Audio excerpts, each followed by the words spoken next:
চীনের প্রাচীরের দ্বার প্রান্তে দাঁড়িয়ে বাংলাদেশের মেয়েরা র্যাঙ্কিংয়ের ফারাক ৯৫ স্তরের। বাংলাদেশের নারী ফুটবল দলের র্যাঙ্কিং যেখানে ১১২, সেখানে প্রতিপক্ষ চীন বসে আছে ১৭ নম্বরে। ঠিক এতটাই শক্তির বিস্তৃত ব্যবধান থাকার পরও আফিদা খন্দকাররা ফাইট করার কথা বলেন। ইতিহাসে প্রথমবার এশিয়ান ফুটবলের শ্রেষ্ঠত্বের মঞ্চে হাজির বাংলাদেশের মেয়েরা। এই বাংলার কাদামাটিতে বেড়ে ওঠা ছোট্ট কিশোরীদের স্বপ্নে ছলছল চোখগুলো পেয়েছে আজ বিস্ময়ের তারুণ্য। এখনো স্বপ্নটা মনের গহীনে দৃঢ় খুঁটি গেড়ে বসে আছে, সেটা বিশ্বজয়ের। কিন্তু এখনো তার ছেঁড়া কাঁথা গায়ে লাখ টাকার স্বপ্ন দেখার মতোই অবাস্তব। তবে এতটা পথ আসবে সেটাই বা ভেবেছিল কে?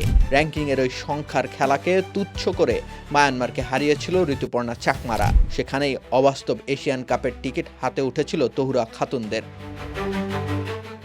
অবিশ্বাসের চুলোয় জল ঢেলে দিয়ে এতদূর পৌঁছেছে যখন দল, তখন তো আর খালি হাতে ফেরার উপায় আর নেই। তাই তো ৩ তারিখ বাংলাদেশ সময় দুপুর ২টায় মাঠে নামার সমস্ত প্রস্তুতি নিয়ে ফেলেছেন পিটার বাটলার ও তার শিষ্যরা।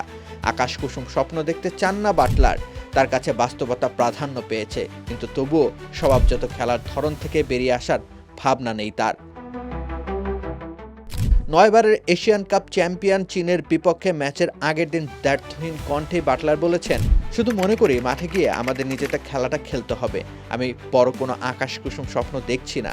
আমি এই পেশায় আছি অনেক দিন ধরে, অনেক মহাদেশে কাজ করেছি। তবে আমি বিশ্বাস করি মাঝে মধ্যে অদ্ভুত বা অলৌকিক কিছু ঘটে যেতে পারে। বাংলায় একটা প্রবাদ আছে, বিশ্বাসে মিলায় বস্তু তর্কে বহুদূর। ওই বিশ্বাসের জোরেই বাংলার কাদামাটি আর পাথুরে বন্ধুর পথের বাধা টপকে বাংলার মেয়েরা আজ অস্ট্রেলিয়ার মনোরম স্টেডিয়ামে। এই বিশ্বাসী একদিন অলৌকিক কিছু একটা ঘটিয়ে ফেলবে, সেটা কাল ঘটলেই বা ক্ষতি কিসে? রাকিব হোসেন রুম্মান, খেলা ৭১।